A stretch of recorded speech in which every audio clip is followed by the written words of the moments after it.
మంచుకొండ అంచు మీద నుంచి వచ్చు మబ్బుల సందేశం.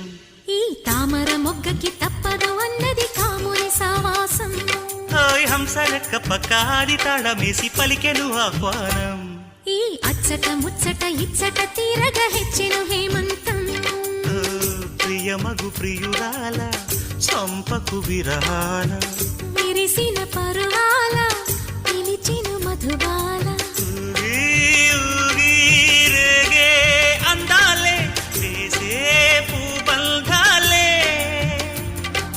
మధురం మధురం సాగే సరాగం మనసా వాచా. కుంకుమ పూల తోటలో కులికే ఓ కుమారి. శంఖములు దిన ప్రేమకి చేశా మది నివాళి.